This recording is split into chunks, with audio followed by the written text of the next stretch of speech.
Good morning. How are we all doing? Welcome into twitch.tv/Ashram. My name is Graham Day. And I'm joined by the man that we call Bibby. All right, Bib. How are we doing?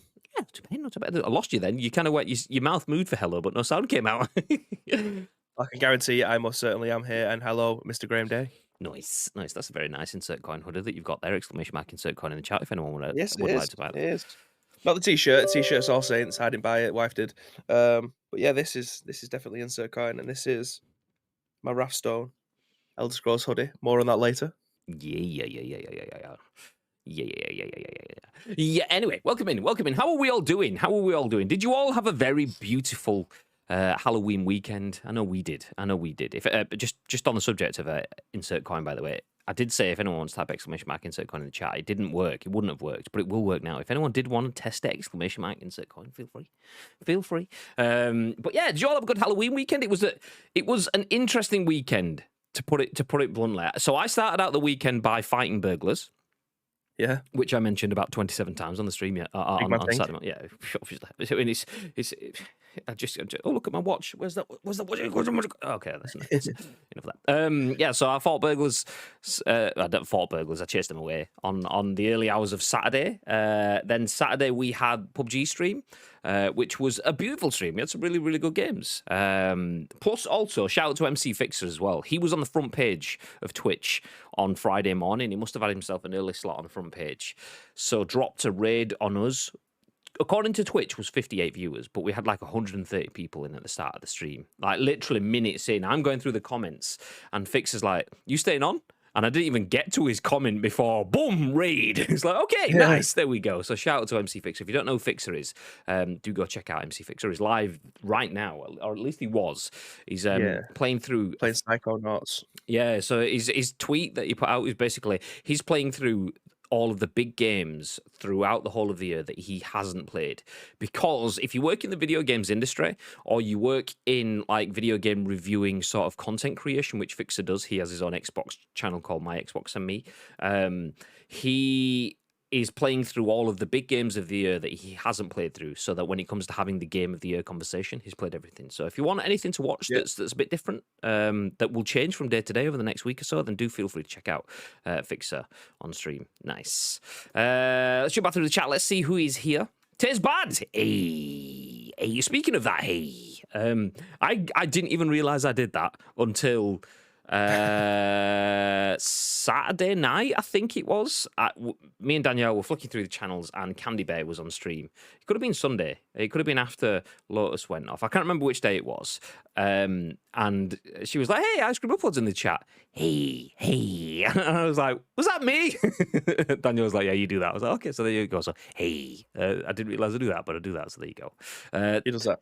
I do. Yep. Mrs. Lotus, hey! Good stream yesterday, by the way. Although we did kind of like duck in, then ducked out, so we went to watch Halloween film, and then came back in again. And then we caught the end of the stream. So yeah. If you missed it, Mrs. Lotus and iLotus UK were on stream yesterday as the Joker and Harley Quinn. Thank you for the ice cream. And it was I was trying to compute it. So how did it work? So obviously where Bibby is here was where Lotus was, and then the same screen over this side is where Mrs. Lotus was. Were you guys? Did you have two digital cameras, or did you have one camera that was split? And then were you sat like? I was trying to think. Like I was like, I can't figure it out. Is he sat to the left, to the right? But yeah. There you go. I was watching it. So yeah, nice. Did you change your bit alert? Says Lotus. I did. I changed it and dropped the volume down. Unfortunately. So it no longer doesn't do that. If you missed it, there was an incredible stream yesterday. So I played PUBG on Saturday. Yesterday was Halloween. Bibby usually plays, or I say usually, he's scheduled to be playing through Back for Blood over the next few weeks or so. That may change, you never know. But Halloween, it was definitely going to change. So he and Mrs. Bibby jumped in with a bit of visage yesterday.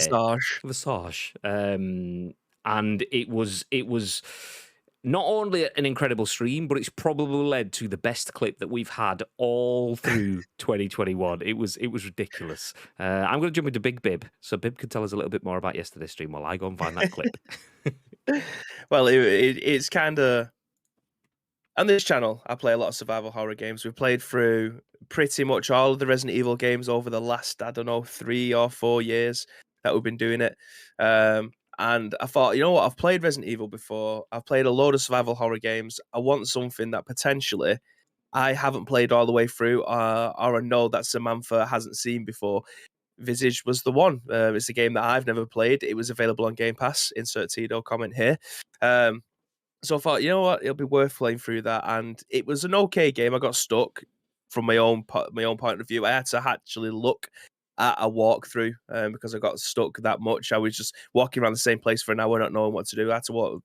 Anyway, that's beside the point. But all of it led towards, again, one of the greatest. My favorite thing is scaring Samantha. So if you're watching a horror film or something like that, you'll do the traditional like that to try and scare her. I may have done that to Chloe this weekend as well. Like Saturday, we were watching Night Books, which is like a kiddie sort of like Netflixy thing. Did the same thing. But yes, continue. Sorry. So obviously I did that. Have we got the clip ready? Because I don't want to talk it through rather than not showing people. Okay, this is the clip going on stream. So this was clipped. Actually, let me jump out of this. I'll jump into the split screen because I know the clips will sit properly on that screen. Boom. There you go. So this was clipped. Shout out to Tito, by the way, doing his modeler duties as he clipped this for us. So this is called Karma, which kind of explains itself. Let's just watch the clip. Oh, it's muted.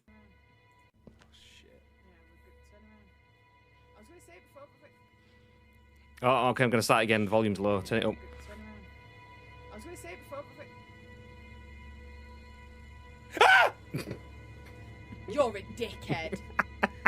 Oh. Fucking hellfire!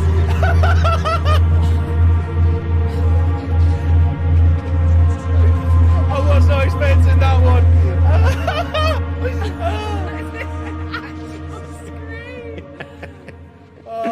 Oh, it's genius. You're a dickhead. Oh God. So yeah, I'm glad this kind of stuff is getting brought to life, right? Because this, if you like you said that you do this kind of stuff to Chloe, I'm fairly certain this happens around people's relationships and inside the house all the time. But if I was to say that this kind of thing happened behind closed doors in terms of us playing games and me scaring shit out of people, it's not that funny and it probably didn't happen kind of thing. But I'm so glad that me and Samantha, we are technically like the same person. We both like the same things. We've both got the same sense of humor and stuff like that. So it's like all the stars aligned for 30 seconds there to make one of, I think, the funniest things that I've ever been a part of. It's for 30 seconds. Since that's been shared on social media, it seems to have gone outside of social media is weird. So we are in our own community and we all understand each other. We have Discord and stuff like that. But there is an whole different side of social media where you have your friends that you've grown up with and family members, which this clip seems to have gone outside the boundary of it being in a community stuff, and family members and friends are starting to see it. That's where it starts to get a little bit more interesting because people either don't understand what streaming is and just find this fucking hilarious because they think I'm just winding them up like some sort of Gogglebox episode. People understand Gogglebox. They're watching people watch TV, but they don't understand watching people play video games. It's exactly the same thing. It's just not on Channel 4. So it's funny that my friends that don't have no interest in video games or anything like that are seeing this and replying to my stories on Instagram going, this is hilarious, like where was this, how can I watch this? So Samantha's just been sending like the Twitter link to everyone for all the friends to be able to watch it as well. It's mental. Yeah, exceptional clip. Shout out to Tito again. Let me jump back through the comments, quickly catch up. Nichio. Morning, mate. Good morning. Nichio with that shiny badge, with that VIP. Do you know, Lotus, I was thinking about dropping you a VIP, but you're pushing towards mod. So in about 12 to 13 years, when you finally get into sprinkles for the mod application, then it'd surpass the VIP one anyway. So yeah. Good morning. Man's got more diamonds than the guy who mugged Kim Kardashian. We had 2 cams and I mirrored mine. That's what it was. It was yours being mirrored. I was like, I can see the side of your chair in Mrs. Lotus's cam, but you're looking. I don't get it. So there we go. Time for a bang. A bang? Oh, time for a bang. That's something completely different. Time for a bong. Yeah. Good morning. What did we do before walkthroughs? Well, we just watch Bibby go backwards and forwards and keep getting mutilated. Honestly, by some old woman. Worst hour of my life. Yeah, I just couldn't work it out. Like, I'm pretty good at figuring stuff out, but I didn't.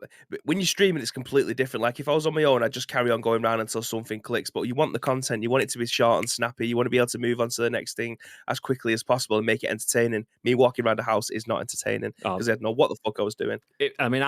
When you were doing that wandering through, I was cutting that like video up and then posting it as a reel on the Instagram and stuff like that. So I wasn't paying attention then. And at that same point in time, Danielle had gone for a shower. So we both came back to it like, what's happening? That we've missed something.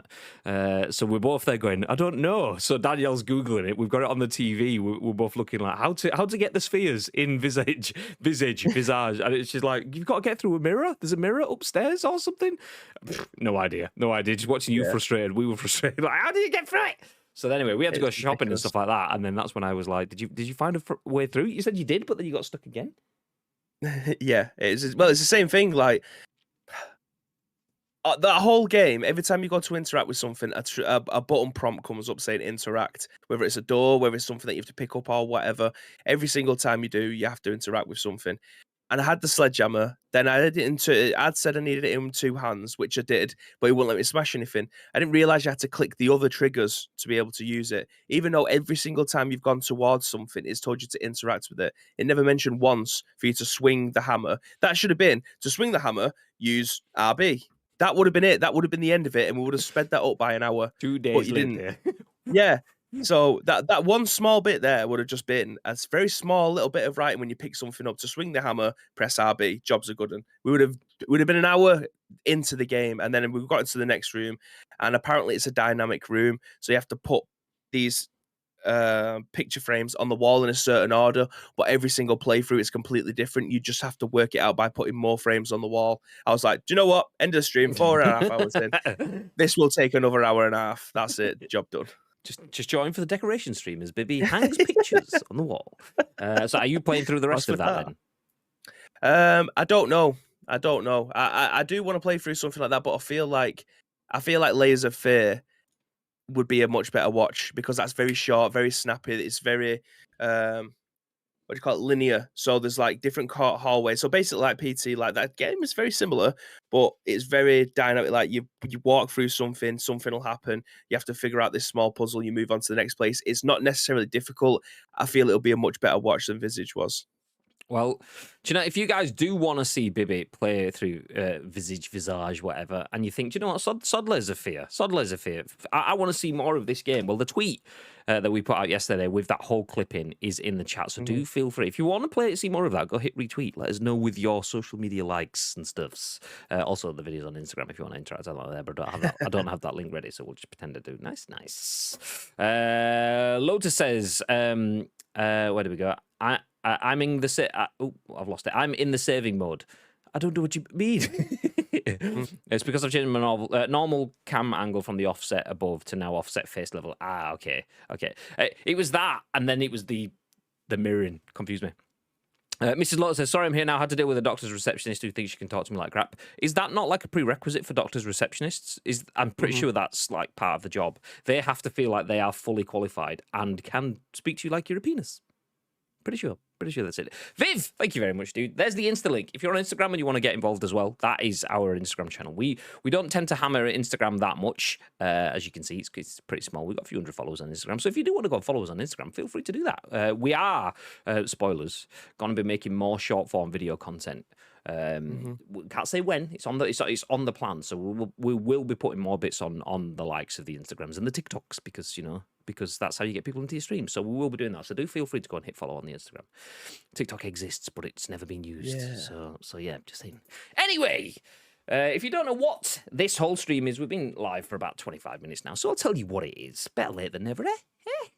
Okay, not only do we play games on weekends, not only does Bibby just scare the shit out of a heavily pregnant woman for your viewing pleasure, but we also talk about video games. This is The Scoop, the UK's #1 video game podcast. If we do say so ourselves, we are live on twitch.tv/Ice Cream Uploads, where we go live each and every single weekday at 10 a.m.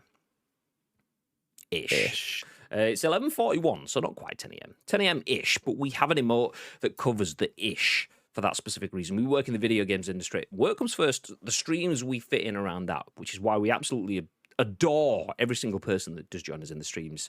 And we appreciate it if you get involved too, because the live stream gets turned into a podcast, a video on YouTube, and an audio podcast on iTunes, Spotify, SoundCloud, and Google Play. There's lots of places where people listen and watch on demand over 100,000 times over the last 2 years, by the way. So if you are in the stream, please do feel free to use your voice on behalf of everyone else that's watching. On behalf, yes. Speaking of the behalfs, I don't know what that means, but time for a bong. Thank you very much for the 3-month sub, and that is perfectly timed, because I can now remind you to type !loot drop in the chat. If you were a subscriber on our channel and you are not in our Discord, you're missing out on the chance to win a prize. Today is Loot Drop Day. We will be giving away 1 copy of Call of Duty Vanguard this week. We'll not give it you today because it's not out yet, obviously, but we will give away the rights to owning one. There we go. So today, the loot drop is a copy of Call of Duty Vanguard, which we will be giving away to 1 subscriber this week. You need to be a sub, and that could be a tier 1, tier 2, tier 3, a prime sub, a gifted sub, whatever kind of sub, any sub. As long as you're a subscriber and you're in our Discord, plus you've linked your Twitch and your Discord's accounts. If you don't link those accounts, you won't get access to the loot drop channel on our Discord. If you're not in that channel, you're not in the giveaways. As simple as that. So make sure you're on Discord, you've got your accounts linked, and you're a sub, and you could bag yourself a copy of Call of Duty Vanguard today. Nice. Oh, Mr. Garlic Clack, dropping the loot drops. You love to see it. Well, you love to see it. Will you hurry up? Bedtime soon, please. Sorry, Tezbad. Sorry, mate. That's what happens when you're in the Southern Hemisphere. So my bad. Okay, we'll get to it. Yeah, so there you go. Do feel free to get involved with the loot drop. A reminder, it is today. We won't draw that on the scoop. We will draw that and post that in the Discord. So if you're in the loot drop channel, that is where it will be posted. You will find out there before everyone else does, and then we'll share it on social media afterwards as well. If it's free, I shall play it, says Lotus. Well, if you win, you may just get the chance to do that. Wait, what do I need to link? Your Twitch accounts and your Discord. So if you go to Discord, you can link your accounts, link your Twitch to your Discord account. That just allows Discord to see if you're a subscriber, and then it gives you access to subscriber channels like the Loot Drop. And that's it. Nice. Let me kill Slack before we jump any further, because we'll keep getting pop noises before we keep going. Mr. Bib, though. Yep. Should we talk about some news? Do you know what? I think we should definitely, most certainly, talk about some video game news. Okay, let me ask you a question then. Bits in it! Ooh. West, I changed it. Bits in it! I said, nice try. I did Is it change you that says that? No, it's just one that I picked off one of those soundboards. It sounds like one of the in-betweeners, kind of people, but no, it sounds you. It sounds like you. It sounds like you pre-recorded that. Yeah. I've always been meaning to ask you that. I'll re-record it with my own voice. So there we go. So it's actually bits in it. Boo! I thought it was great. No, it's just random internet noise. So there you go. It will be me soon though. But yeah, that yesterday was. So not only was Bibby and Samantha playing through Visage and having to deal with Bibby jump scares and in-game jump scares, but you guys got involved.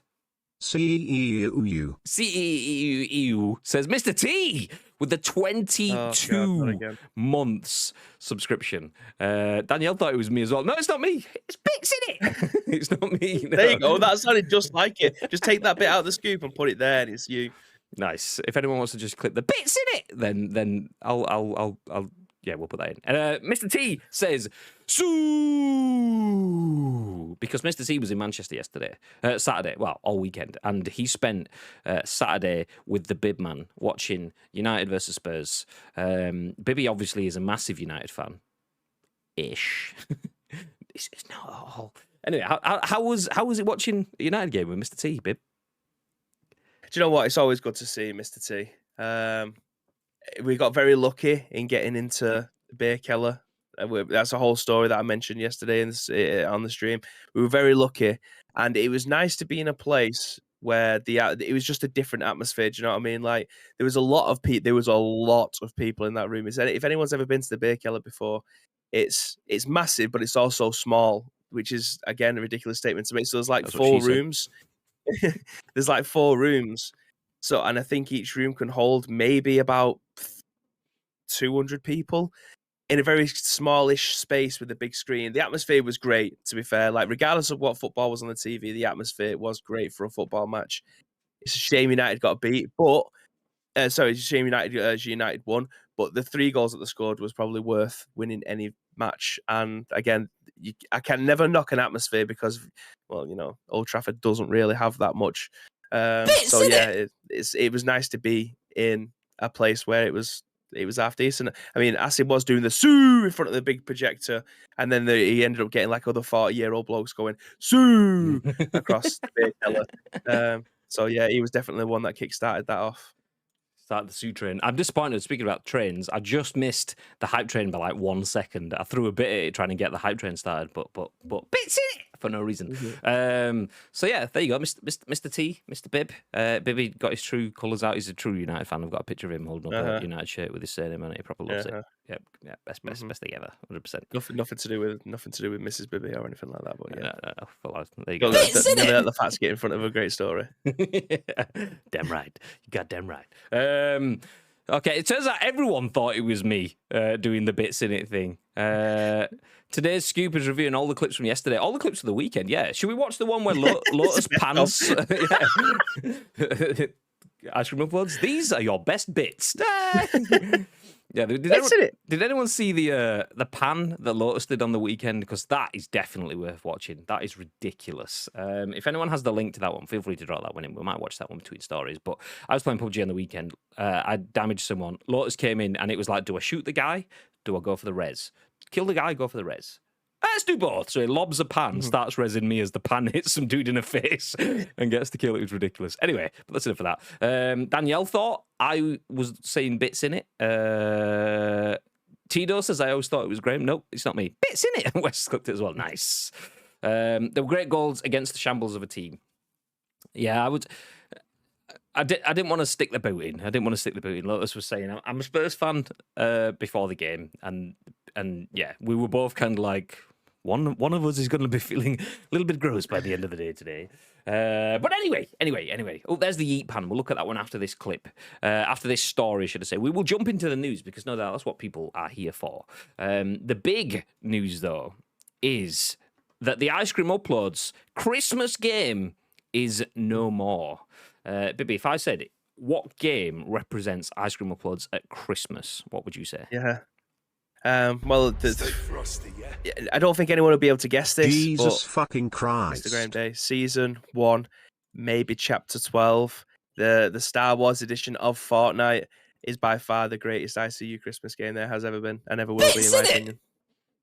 Oh, we get all of the bits and things. Okay, I heard a Jesus fucking Christ in that from Chappers, who subscribed for 17 months as Mr. T threw 100 bits down as well. Okay, the hype train is close again. Like, how many bits do I actually have to throw? Oh, I've got 99 bits. Okay, I'm gonna throw 99 bits down. That one.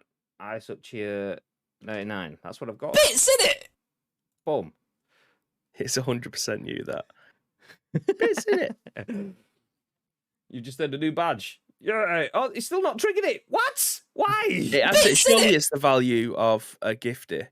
Of like, it has to be over $3.99 or something. There you go. It started now. Oh, there we go. Mr. Garlic Clark has just thrown a gift. He's like, oh, fuck it, I'll fix this, boys. He throws a gifty down. Stay frosty, yeah. Thank you very much, Mr. Garlic Clark, for gifting Viv a tier 1 sub for 2 whole months. Yeah, Legend. Nice. Welcome back, Viv. Enjoy. Feel free to enter the Discord if you haven't today, because you could win yourself a copy of Call of Duty Vanguard. But yes, back on track. A Christmas game for us is a game that we don't play too often. We do jump back into regularly. We're not against it. I know a lot of people don't like Fortnite. Bits in it. But we are Fortnite people. Mr. T with another 99 bits. Let's go. So yeah, we play Fortnite mainly off of the back of a Christmas a couple of years ago when all the Star Wars stuff in it was probably the best Star Wars game out at that point in time. And at that point in time was the same month where Star Wars Jedi Fallen Order came out and Battlefront 2 was out. And Fortnite was still the best game. All of the bits! Tino with 70 bits as well. Bits in it! So yes, there we go. Anyway, that was one of the best games that we've ever played. fast forward to wherever we are now. It doesn't matter if you're a Star Wars player. It doesn't matter if you're a Fortnite player. You're not playing Fortnite. You will not be playing Star Wars in Fortnite because you will not be playing Fortnite at all again. Because it's been bits in it. It's been shut down. I can't even talk. Tino, 22 bits. Anyone want a gifted sub? Says Time for a Bong. I mean, speak now or forever hold your stuff. Trying to link the accounts and can't. I pass. Stay frosty. Nietzsche with a gifty as well. Okay, we'll just give up with the story. All right, lads. Yeah, you just keep giving us money and stuff. It's fine. Yeah, that's it for today's scoop. just chat. Shall I put us to just chatting? Plum Rico. Enjoy the gifty from Nietzsche, who's gone up to 51 gifted subs in the channel now. That's ridiculous. Ridiculous, mate. Anyway, okay, I'm going to tell you the title. Fortnite is shutting down in China. Not globally, obviously, because that would be ridiculous news. But VASPAAN DASTOOR as the story at the gamer. Nice stealthy burp off stream. Nice. Fortnite is shutting down in China November the 15th. It's unclear whether this is part of the country's crackdown on gamers. So Fortnite China, known as Fortress Night, is in the Chinese translation, will no longer be available according to the game's official website. The version of Fortnite in China is quite different from what the rest of the world plays and was only available via an authorized Chinese internet provider. Quote, the test of Fortress Night has come to an end. We will shut down the server in the near future, reads a Google translation of the website. Whilst Time for a Bong has gifted Kangarilla Dog. I hope he gets a gifted sub as well. Yeah. You're going to gift it. You're going to gift it. Thank you very much, Time for a Bong. Appreciate this. I mean, we're halfway through a level 2 hype train, just off the back of a few bits in it sort of statements. So nice. Thank you very much, guys. Where did we get to? There we go. The test of Fortress Night has come to an end. We will shut down the server in the near future, reads a Google translation of the website. It indicates that registration of new players in the download portal will be available as of November the 1st, and the game will become inaccessible to existing players on November the 15th. The news was shared by a reliable Fortnite source, iFireMonkey, who credited Archeops for spotting it. No other information about this has come to light as of yet, and it's unclear whether this has to do with China's new restrictions against online gaming. Fortnite China has quite a few differences from the version the rest of the world plays. According to the Fortnite wiki, there are no in-game transactions, and several gameplay features have been incorporated in order to make it easier for less skilled players. You stop receiving XP after 90 minutes and cannot complete cannot compete in challenges. A notification then prompts you to go and study. There are also many cosmetic changes. For instance, no skulls are depicted due to a regulation prohibiting it. The Chinese government has been cracking down on games over the last few months. New laws passed in September have limited children below the age of 18 to only 3 hours of game time a week. Service providers like Tencent, NetEase, and MiHoYo have been instructed to enforce real name registry, login information, and even facial recognition for young users to guarantee compliance with gaming curfews. These restrictions have understandably worried the country's gaming community, some of whom has gone as far as saying that PUBG esports may be over in China. Boo. Additionally, the Xi Jinping administration has put, I don't know if that's the right pronunciation, but we'll go with it, has put a halt on approvals for all online games after a meeting with Tencent Holdings and NetEase under the guise of curbing video game addiction. They were told that their solitary focus on profit must cease and that all approvals for online games would be frozen until further notice. However, it's almost been 3 months and China has approved a grand total of 0 games since then. Sheesh. Yeah. Not a phrase I use very often, but fucking that is a sheesh. Fortnite, the biggest game in the world. It's not really. I mean, it can be, depending on what you're judging it on. And people could say StarCraft or the Dotas or the whatever. One of the biggest games in the world has just been shut down, or will be shutting down in 2 weeks' time. 2 weeks today. Yeah. Babe, what are your thoughts? Yeah, it's outrageous, isn't it? Like they were saying, I mean, obviously Fortnite getting shut down, like I say, one of the biggest games in the world. Obviously, it did hold that for a while. But a game like that is being shut down in a place where esports is going to die. Like if you can only play these games at a certain amount, at a certain time for a certain length of time, like how are people who work in video games over there going to be able to get around this? Like, do they have to apply for a new license to be able to play this? And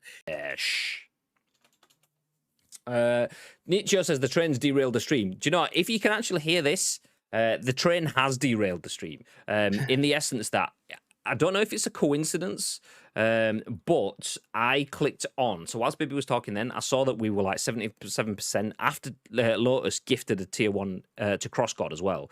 I went, opened up the browser, another browser, Chrome, so...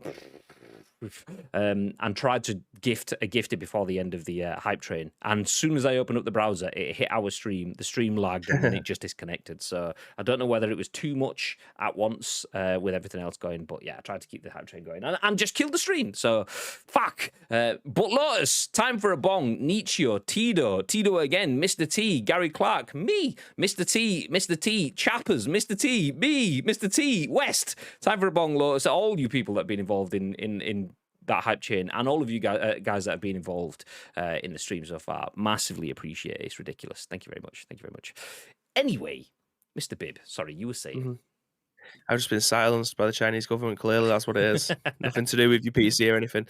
But no, it's just like if you wanted to be an esports professional, or you work in the video game industry, how are you going to be able to manage this? Will you have to leave to be able to continue your career, shall we say? Like, do you have to put an application in for you to have, I don't know, an extended amount of time to be able to do stuff if you are working on the video games?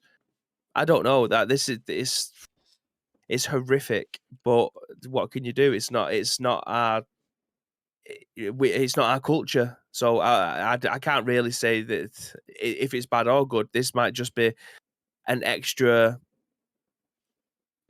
obstacle course for them to be able to try and overcome over there. I don't know, but from the outside looking in, this would force me to leave the country, especially for what we do as a living. Like, we couldn't live there in any way, shape, or form. It's like we say, like Baby says, it's not really right for us to judge for other cultures, but based off of our own ethnocentrism, it seems like an absolute disaster to me. So the fact that the government has just decided, I'm assuming, Chapper said I got the pronunciation spot on, by the way. Who'd have thought that Mancunian would nail his Chinese names like that? GG. Well, I'm technically a Yorkshireman, so superior, mate. Yeah, I can't remember what I said now. Was it Xi Jinping? Is that what I said? Is the Xi Jinping government like figureheaded by someone that's really old?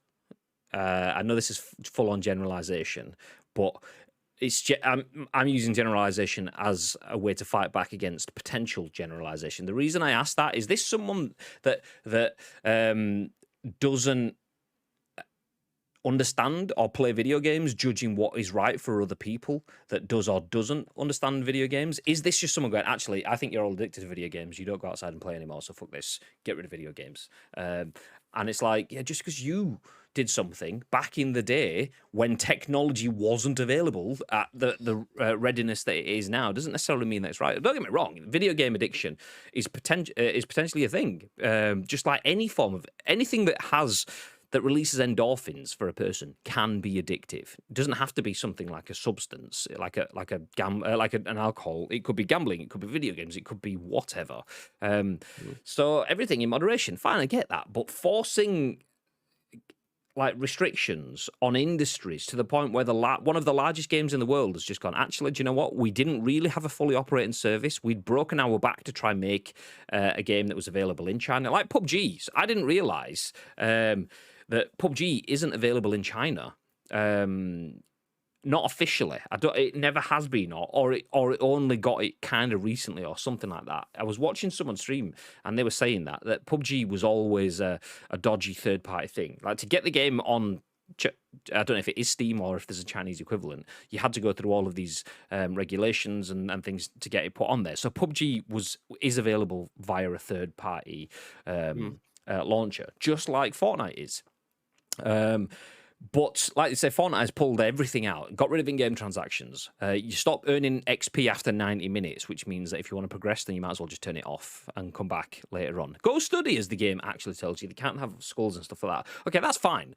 That's fine. I can't really comment on that sort of stuff because that's a different culture to mine. But to have it so restrictive that, like Bibi says, the video games industry is massive. So how could you, as a professional, do anything in that industry. So, I mean, that doesn't just include esports pros. So if you were an avid gamer that wanted to make yourself into an esports pro, how can you do that? Because arguably, most esports pros peak between the ages of 16 and 30. And if you can't touch video games until you're 18, then your formative years are missing. I know a lot of people do approach video games late and have massive success that way.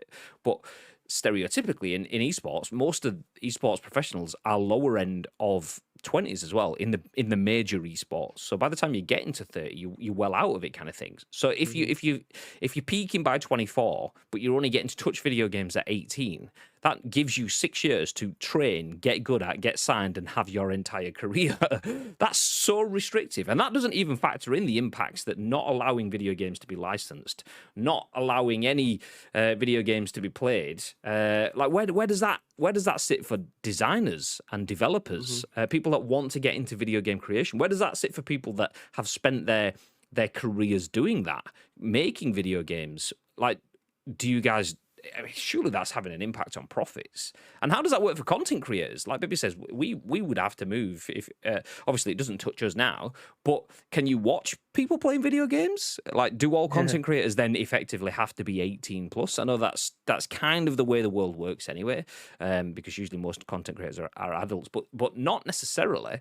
People can start making content before that. But what if you wanted to be that young role model kind of content creator? I can be a young role model content creator based off of 3 hours gaming per week. What can you learn about video game theory, textbooks, video game stuff? It's so bizarre that a game that's as big as Fortnite has had to just go, you know, actually, lads, not interested. I mean, we're called Fortress Knight. We don't have skulls. We don't have in-game transactions. All these sort of things. Yeah, we're just not bothering. It makes perfect sense for the game to do one, in my opinion. It's such a bizarre situation. This is a shame where I don't actually know anyone Chinese. I would love to have someone that I could just have a conversation with and see, because it's all right for us to read westernized headlines based on this. I would like to have an actual Eastern opinion. Like, is this... the way I see it is authoritarian. You will do as I say. But is that really the way it is? I'd like to know whether they feel the same. Like, is it a problem there? I don't know. It's a shame that we don't have that sort of contact. If anyone does have any Chinese contacts that have had a conversation on, please do feel free to throw input in. But yeah. Bizarre. Graham's internet is like, nah, you're all right. It's always like that. Although I think that one, like I said, we were talking about it when it was off. I think maybe a RAM upgrade. I've got 16 gig of DDR4. Maybe I need 32 gig or something like that, because the amount of stuff that I have running at any one point in time. So I've got OBS running the stream. I've got a video call with Bibet. I've got Wavelink and the Stream Deck and Voice Mod and Stream Labels all running. Then I have Chrome, which is all of your RAM gone instantly, with multiple tabs open to flick through the stories and things like that. So yeah, I have quite a few bits running, plus Lumia Stream for all of the light connections and things behind. So lots of things. So maybe I need a bit more RAM. They banned it because it's not Chinese, says Time for a Bomb. Do you know what? I've seen that conversation thrown out quite a few times too. Like I said, I don't know the validity of this, so someone feel free to correct me. But I saw comments about PUBG having issues getting licensed because it was Korean, and the Chinese government and the Korean governments don't necessarily see eye to eye. So that's why PUBG is like sideloaded or run from a separate launcher. I don't know if that's true or not. Someone feel free to correct me. But yeah, if that is the case, then imagine politics stopping you playing video games. Tragic. In Russia, they do streams where they get steaming and beat people up. It's just a night out, that for Bib, honestly. Absolutely. Some guy locked his girlfriend on the balcony and she throws to death for a donation. Yikes. Okay, that's a bit deep. Lotus says, I turned off hardware acceleration off on my Chrome tabs, use a lot less RAM. I'll give it a look. To be fair, it's not really Chrome that's my issue as such. I mean, OBS uses a lot more. Actually, that said, OBS is fully broadcasting the stream and has all of these graphics and overlays and functions, and it's only 10% more memory used than Chrome. So yeah, maybe I do need to turn that off. Maybe that probably will help. Anyway, that's enough of that. Fortnite is shutting down in China from November the 15th. So if you are playing video games in China, you can sign up. I think it said available until today, but after today, sign-ups are cancelled, and then in 2 weeks' time, all gameplay options will be cancelled too. So there is no way to play unless you have, I imagine, VPNs from different launchers taking you into the full Fortnite version of the game, which means you'll have horrendous ping, but just is what it is. Elsewhere, though, it's not all doom and gloom in the world of video games. Something that has been rumored for a long time, a very long time, looks to be happening, and that is the merger. I say merger, a partnership, a strategic alliance, as it called in this article, between Sega and Microsoft. You may have seen us speaking about it. I didn't notice it until Enix pointed it out, that Microsoft's head honchos, or the big dogs, not necessarily the Phil Spencers of the world, although he could have been involved in it, were all seen wearing like Sega t-shirts over a good period of time, maybe 2 years ago now, which started rumors that Sega and Microsoft could be having conversations, could be setting the groundwork for some form of collaboration. Is it Microsoft buying Sega and then the Xbox being a Sega console in Japan? It could have been that. It could have been something else. Well, it looks like we're starting to get rumors as to what that actually might be. And this is Andy Robinson at VGC with the story. It says, Sega and Microsoft have announced a strategic alliance around cloud. Microsoft Tech will help Sega's mission to build a, quote, super game in the next 5 years. A super game. Interesting. Super game. So Sega has announced it's agreed a strategic alliance with Microsoft, which will see the Japanese game giant develop games using the Xbox firm's Azure cloud platform. The deal, which Sega said on Monday had been agreed in principle, will see it produce, quote, large-scale global games in a next-generation development environment built on Microsoft's Azure cloud platform, end quote. Sega said the alliance would form a key part of its mid to long-term strategy, allowing the business to move forward with Super Game, a new initiative for developing titles that focus on pillars of global, online, community and IP utilization. Quote, this proposed alliance represents Sega looking ahead, the company's statement reads, and by working with Microsoft to anticipate such trends as they accelerate further in future, the goal is to optimize development processes and continue to bring high quality experiences to players using Azure cloud technologies. It added, Microsoft and Sega have agreed upon the foundation for this alliance, and through mutual cooperation will look to build further technological evolutions with areas such as the network infrastructure and communication tools required for global online services being a key priority. Additionally, by shifting to a next-generation development platform, Sega can effectively adapt to diversifying work styles and potential infrastructure changes. Microsoft CVP Sarah Bond commented in a prepared statement, quote, Sega has played such an iconic role in the gaming industry and has been a tremendous partner over the years. We look forward to working together as they explore new ways to create unique games. That cough well caught me off guard, by the way. Sorry, that caught me off guard, which is why I didn't mute the mic. I was like, what was that? I had to look. Anyway, we look forward to working together as they explore new ways to create unique gaming experiences for the future using Microsoft cloud technologies. Together, we will reimagine how games get built, hosted, and operated with the goal of adding more value to players and Sega alike. Sega is planning to release what it's calling a super game within the next 5 years, according to a recent presentation. The presentation suggested that while Sega prepares this super game, it will also release a number of new projects over the course of the next 5 years, including a new FPS title at a European studio, likely Creative Assembly, and the utilization of IP assets in remakes, reboots, and remasters. Okay, we'll stop there. Okay, Microsoft and Sega, they're getting it on. In a strategic alliance, that is, around cloud software and development structures. Could Microsoft bring Sega back? I mean, Sega said to be this good, it takes ages. I didn't think it would take this long, but could we be seeing Sega back on the front of some of the biggest video games in the world? What are your thoughts, Bib? Well, Sega already got Football Manager, mate. So what more do they need? But no, it seemed like a lot of jargon in there. The super game stuff is obviously just marketing spiel. Like, we genuinely have no idea what the hell that's going to mean. Whether they want to come back in with the first person shooters and stuff like that. I feel like Sega's days have been and gone, and that kills me to say that as someone who grew up with the Mega Drive or the Genesis, whichever part of the world you're from. And obviously having Sonic on my wall, the Teddy that I've had since I was about 4 years old.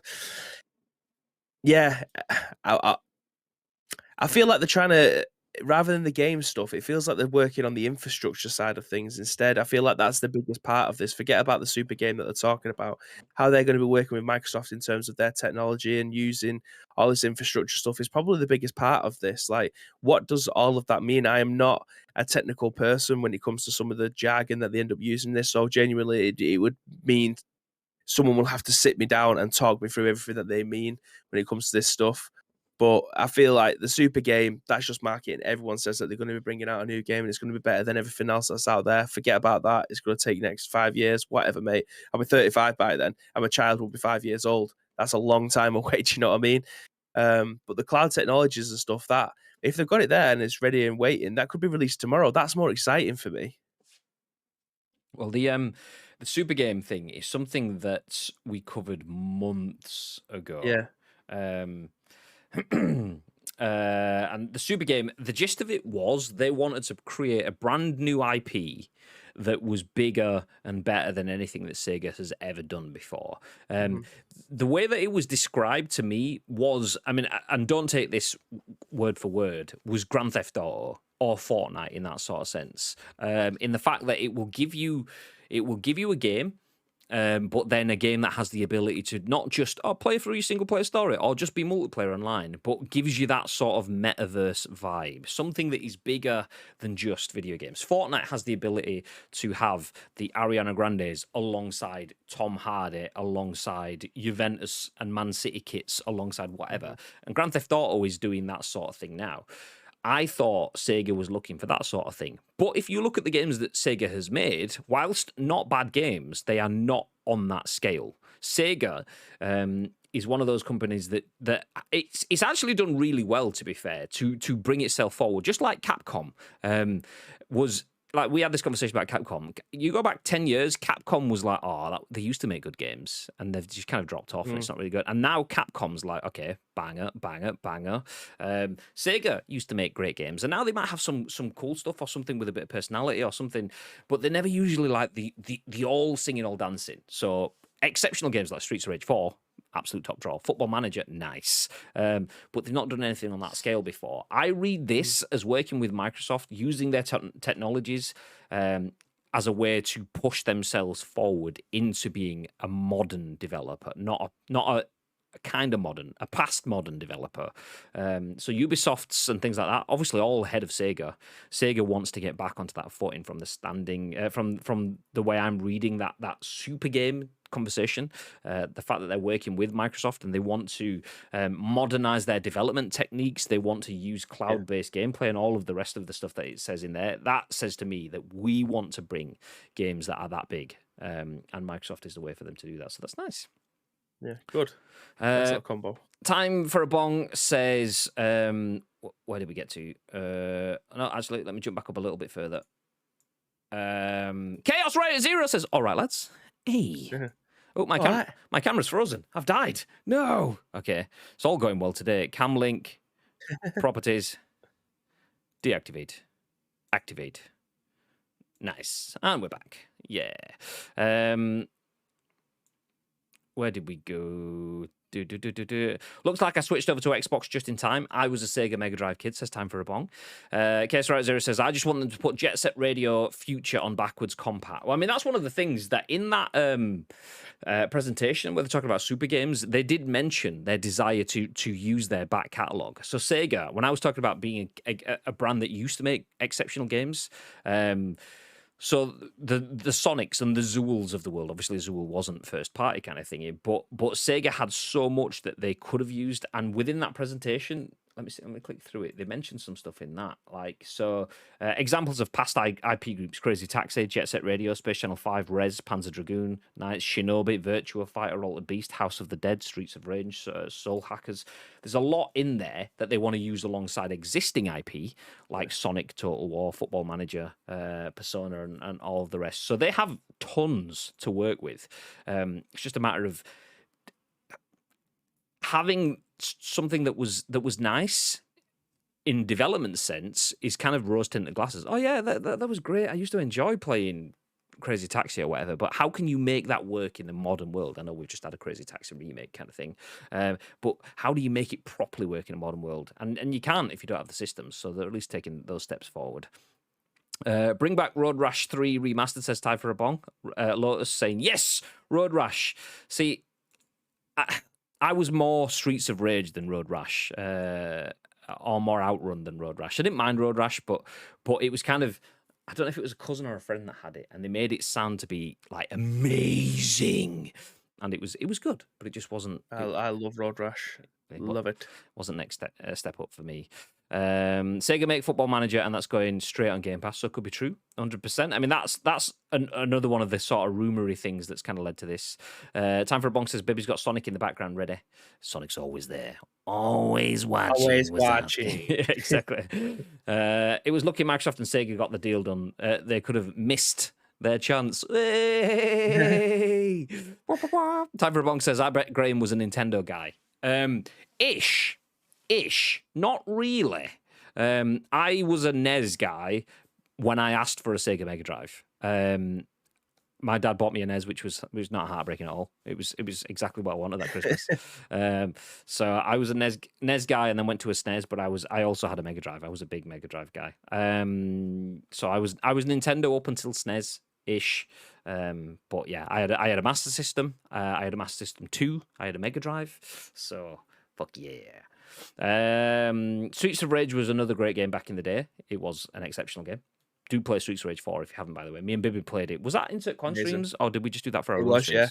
Yeah. No, it was one of our Insert Coin streams. I think we completed it in one run, didn't we? Yeah, Parsec, bad boy. It was like, yeah. Let's just keep. Oh no, we finished. Never mind. Yeah. It wasn't even like it was short either. It was about 4-6 hours long, something like that. We just flew through. It was just such a good game. Bring back Dreamcast was there in the day. See, I never had a Dreamcast, although my mate James, who often drops in the chat, he did, so I did play on his quite a bit. Me and my brother tried recreating Road Rash on our pedal bikes around our street one time, and one ouch later, I'm flying into a lamppost, full speed head first. That's all she wrote. To be fair, that sounds like a very good recreation of what Road Rash should have been, so nice. We had ropes with knots on the end, nice and safe. Good ideas. Yeah, I don't want to properly hit him. Don't want to maim him. Just harm him. That's a whole. There's a difference. Anyway, talking about harms and maiming.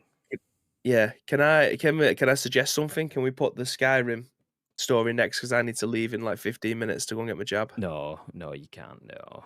Let's do it. Let's talk about Skyrim for 25 minutes. I miss my jab. Fine. Let's restructure my entire plan, which involved me just dragging one tab next, and then we'll talk about this instead. Steph Nunneley at VG247 says Skyrim Anniversary Edition features some Morrowind content and a new Mythic Dawn encounter. Nothing like a nice bit of nostalgia. No idea, never played it. It's not a great game. What do you think, babe? No, anyway, okay. Bethesda has provided details on some of the new content coming with the Skyrim Anniversary Edition, which it calls the most comprehensive edition of the game released today. As previously reported, it comes with 500 Creation Club mods, along with new quests and fishing. One of the new quests added with this edition is Saints and Seducers. Oh, this is why Babe wants to talk about this now.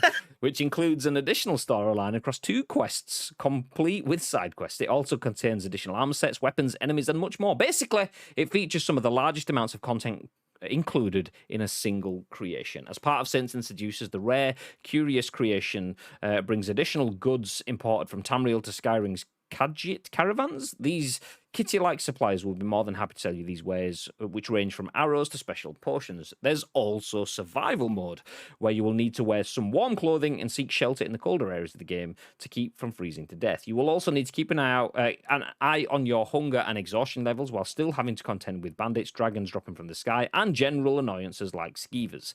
This sounds like a rather interesting creation, and one we will likely try out. Fishing also comes to the game, allowing you to catch over 20 different species of fish in the various bodies of water located throughout the land. It's up to you to decide what to do with your catch. Do you cook it, sell it, or get it taxidermied? If these options sound boring, you can always toss them in your own home aquarium. Fuck me, I'm talking about multiverses. This is like... Yeah, mate, this is fucking mega. GTA 1562. This is fucking...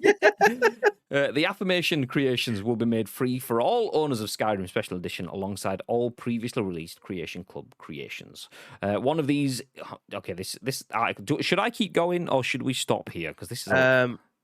Yeah, it is a bit of a doozy. There's one bit, in fact, yeah, you probably don't need to read that much to it, but there's one thing that I need to get clarification on because you can read the next two paragraphs. I just took it off the screen and scrolled back up. Where did I get to? One of these is Ghosts of the Tribunal. Yeah, there we go. One of these is Ghosts of the Tribunal, which contains a dozen new weapons and armor previously featured in Morrowind. There's also the Cause, which features the Mythic Dawn, trying to form a new Oblivion Gate. It also features new enemies, locations, and weapons, and a conjurable Dedrick horse, which sounds super cool. If you already own Skyrim Special Edition, you can purchase the anniversary upgrade or purchase the creations individually upon release. Stop there or go? No, that's fine. But that last sentence there, I don't understand. Because the previous one and all of the marketing stuff is the reason why I've ended up buying the physical edition. It says, if you own the special edition, you'll be able to upgrade to the anniversary edition for free. Whereas the last sentence that you've just read, it says that if you already own Skyrim Special Edition, you could purchase the anniversary upgrade. Which one is it? Because you said two different things. Yes. It's bizarre. But anyway...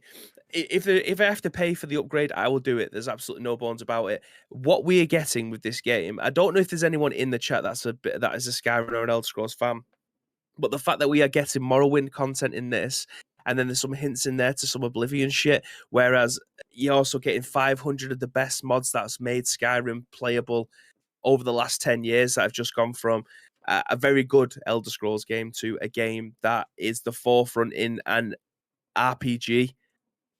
500 of those mods are now included in your base game. We do not get mods on PlayStation. I mean, there is a mod section in there, but what you can get compared to what you get on the PC, for instance, they are a world apart. The optimization stuff is at the very bottom of the article, and it just mentions that for those with next-gen systems, Bethesda said that it has more details to share soon regarding optimizations. That is still to come this week or next week before the 11th, so we get to see more of this stuff for next-gen systems within the next 10 days. This is the countdown, Graham. Forget about the countdown to Christmas. Forget about the countdown to Baby's birthday. This is the new... Forget about the countdown to Baby Bibby. That's in 3 months' time. We don't... That's in the distance. 10 days' time, we're going to be getting Skyrim Anniversary Edition. And this is... If I didn't already have a PlayStation 5 and I wasn't interested in anything that had come out just yet, this is a system seller for me. I cannot wait to be able to play this game in the best way possible, because my PC can't handle playing it at 4K or 1080 on Ultra with all the bells and whistles, all the mods running at the same time. It can't do that. My PlayStation 5 can, and I'm getting it all bundled into a nice, neat package for me. And that is probably the most exciting thing about the next gen so far for me. I mean, 10 days' time is 3 weeks and 1 day to my birthday, but but we'll leave that to the side. Just say.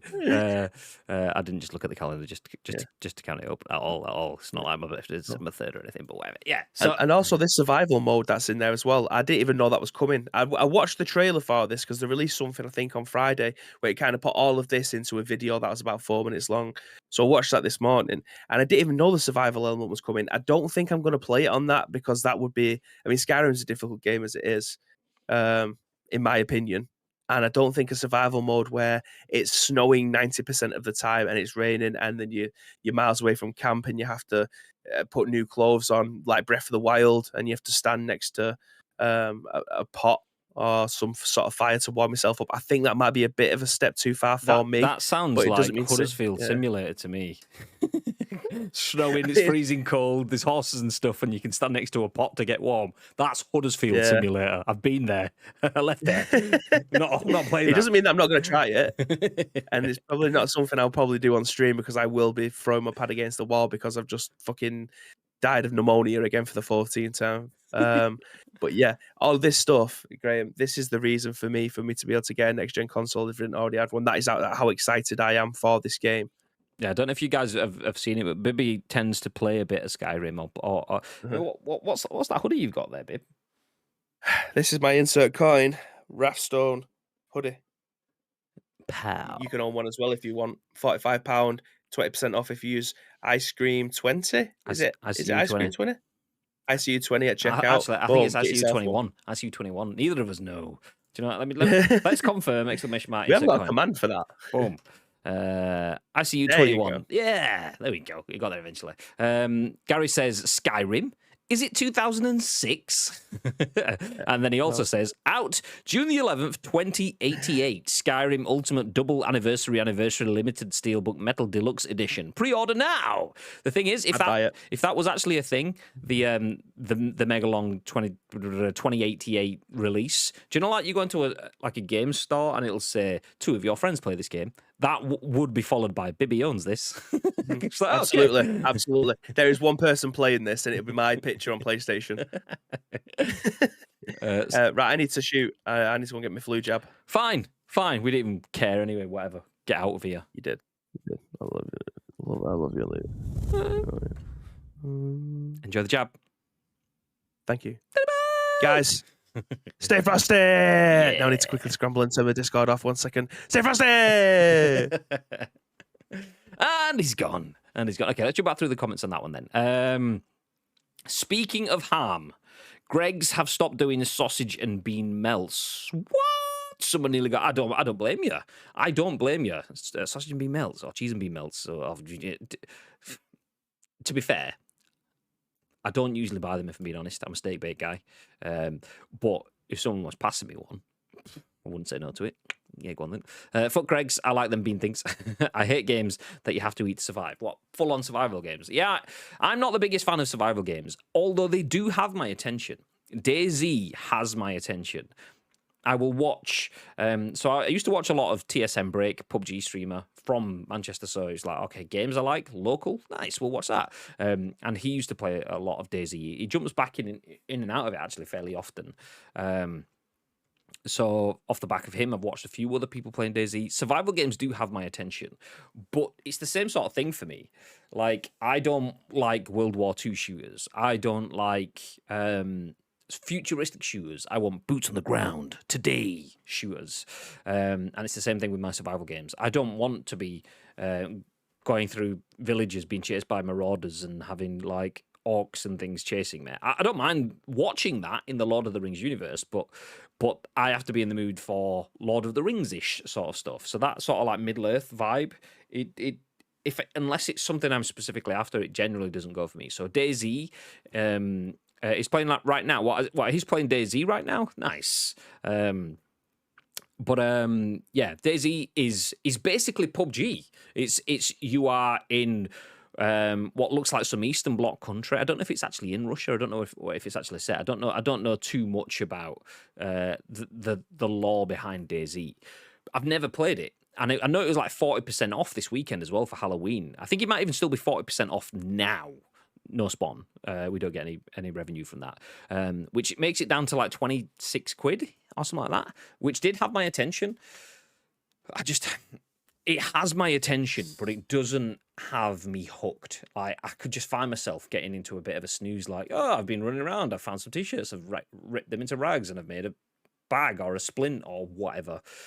Got no guns. And then I finally get myself some decent loot, and some dude from a million miles away, who I didn't even see, just goes, and then one crack of a bullet and I'm dead. I'm not sure. It's basically the extremities that I like on PUBG, but maybe pushed too far where they don't bend, it breaks and loses my interest. I'm not sure. So I've never bought it. I'm interested, but not enough.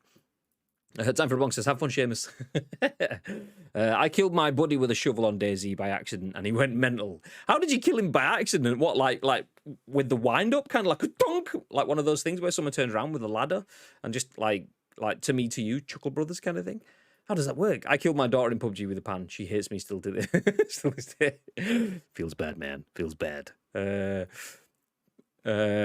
do it, buddy. It's buggy as fuck as well. I know, but that's part of the thing with it, though. I mean, I play PUBG, which still isn't bug free. Let's put it that way. It's not horrendous like it used to be, but it's yeah. You can put items into a car and never get them out again. Yeah, I've seen a lot of that, and like Bibby was saying, he used to play a lot of it, but he stopped playing it when he'd like go inside a building to hide from zombies and shut the doors and stuff, and then they just kind of like morph through the walls and come and attack him, or he'd step off a curb and break his ankle and then just bleed out, starve to death kind of thing. He was getting eaten and I was trying to do you know what, to be fair, you tried, and if even if like you weren't there, he'd died anyway, you just made it quicker, so it was either gonna be successful or a humane killing. So fair play. You might need to loosen up a bit, honestly. Okay, one more bit of news then. We will put Skyrim to bed, seeing as Bibby's not here, and I don't know enough about it to carry that conversation. I also don't know enough about this next one, other than the theory around it. I have never played New World. Despite us giving out early access codes in the beta phase, we gave a few out to people in our Discord and one on social media. And friends of ours, like Beans TV, Sweaty Cobra, they have been playing it pretty much every day since launch. But I haven't. Have any of you guys played it? Have any of you guys played it at all? We were playing 3 days straight, and that's kind of what I like about it. Like DayZ, if you get someone that you can jump into the game with and like spend the time with them, it would be such a good grind. That sort of like it's like The Soprano. The thing about Sopranos is like we started out with nothing, now we're here. It's like that sort of thing. And DayZ's that's what it is. You start out literally with nothing, and now you've got World War III strapped to your back. You're still only one hit away from not being in it, but it's the feeling of that accomplishment. It's just like that. The risk that comes with absolute accomplishment on one side of the scale, and on the other side of the scale, it's not accomplishment. It's just a pointless time sink, and it depends on what you get out of it. So that's the reason why I've never pulled the trigger. You played Cyberpunk yet? Nope, I have not. Still there, still wrapped in cellophane packaging, and that's where it will remain until we get the next gen updates, which are not going to be until next year now. The last time I played DayZ, I climbed up a ladder, killed because my character wouldn't stop climbing, so the game thought I was trying to jump off the roof. Nice. Anyway, yes, we were talking about the next news story, and that is this. Vikki Blake at Eurogamer has a story. It says it looks like New World has shed around half its player base since launch. Steam charts data suggests the MMO is losing around 135,000 players a week. Excuse me. Amazon's new MMO, New World, has reportedly lost more than half its player base just a month after its launch on PC. Excuse me again.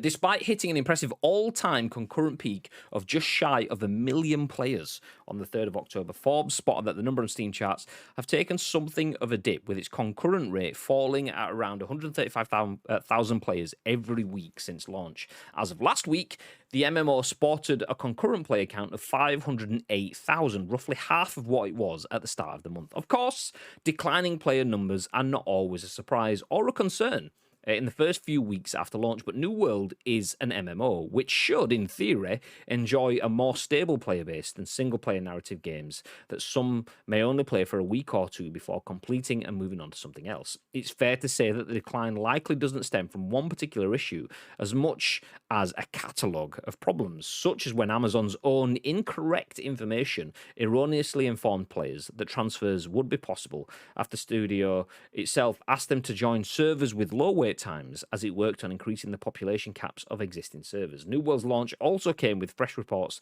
that New World was still bricking expensive graphics cards after it was found to be doing so in the game's beta. In July, in response to the concern, Amazon released a patch to cap the frame rate on MMO's menu screen. So, MMO has shed MMO. New World, Amazon's MMO, has shed half of its player base. Is that even going to fit in the discussion now? Let me update that on the stream. Might be too big, which is what she said, and it is. Okay, we'll get rid of around. New World has shed half its player base. Ta-da! There we go. That fits. Doesn't surprise me. Doesn't surprise me because it is what it is. Big games, big launch period. I mean, we've got Call of Duty Vanguard, which we're giving away, coming out this week. There's all sorts of games that have been coming out and will be coming out over the next few weeks. And something like New World is a whole new world. A whole new world. For a lot of people. A lot of people would not be interested in that kind of game. It's the fact that the Twitch bandwagon will bring people's eyes in, bring new players in, bring their attention in. And for a lot of people, it's a bit fun, but I'll jump back off. A lot of people are faddy players, which is nothing wrong with that. It depends on how people consume content. The fact that it's losing 135,000 players a week is kind of knee-jerk, oh shit, sort of stuff. But it had almost 1 million concurrent players. That is not sustainable. So it dropping down doesn't surprise me. I mean, I'm calling it now. I would not be surprised if we get some major expansions. It might not be for 3 months, 6 months, a year, maybe longer, and we see that number jump back up again, and we talk about how New World has been this ongoing success story. The fact that it's got 500,000 concurrent players is still massive. It has shed half of its players. So did Pokemon Go, which is a completely different game and a completely different platform, but it still has tons of people sustaining it, and it's still an ongoing success. This is worrying at the pace that it's gone, and is probably a result of issues. Some people, I mean, that one that he mentioned within the article, them having servers. So if you missed it at launch, New World started and it had multiple servers. You got the big game servers, and then there was like smaller, quieter servers. People were trying to obviously get into the big game servers where other people were. So you've got a bit more going on. It's a bit more interactive, a bit more engaging, a bit more fun. Amazon was like, go into the smaller servers, you can start your progression there, and then you can just transfer over to different servers. I don't know if that's the correct phrasing of it. That's the way I'm putting it. We'll get the idea off that. That's enough to go with to set the scene. Anyway, then it comes to the full launch. Amazon rolls out more servers. Everything starts to stabilize. They get everything good, and then Amazon goes, actually, where you are, you have to stay there. There's no shifting it. We thought you could transfer, but you see, that's actually not possible. We said you could, but it's not possible. So you progress. If you want to go to a different server, you'll lose all of that, and you have to start again. Nice. No, not nice. Okay, well, it is what it is. So things like that, plus, obviously, it mentions the graphics card thing. I think that's kind of like, yeah, it's not really death of 1,000 cuts, but it is still 1,000 cuts. I don't think there's any death in there. The fact that a month after launch, it still has over 500,000 concurrent players means it's still doing exceptionally well. So GG's to the Amazon devs and the New World team. I was hoping New World would be successful after the calamity that was Crucible, and it has been. For all intents and purposes, it has been. It may be dropping numbers, and that's not surprising. It's a new IP. It doesn't have its own multiverse. It doesn't have all of these corporate tie-ins, and it hasn't figured out how to fully leverage itself yet. This is Amazon's, in essence, first release, if we discard Crucible. So, yeah, 508,000 players. I think they'd still be happy with that. I'd be happy enough with that. Nice. I'm also happy enough to end the show. Thank you very much, anyone that has been in the stream. I appreciate. I've got an audio clip from Lotus. I'm not going to play it. I don't know what it is. Let's see what it is after the stream.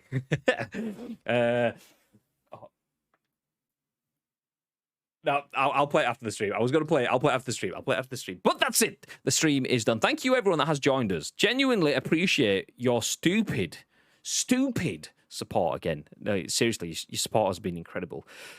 We've had the biggest month that we have ever had on Twitch, and that is because you people are incredible. We got another hype train going today. We had a bunch of gifties, a bunch of subs, a bunch of bits, and you're just all wonderful people. We genuinely appreciate the support. As mentioned, we do have nice setups. We do have a nice studio. We do work in the video games industry. But that doesn't mean that this is all paid for. We do this in our spare time. So we work, and then the scoop and stuff does happen around work. So we do have full-time jobs, and then we stream.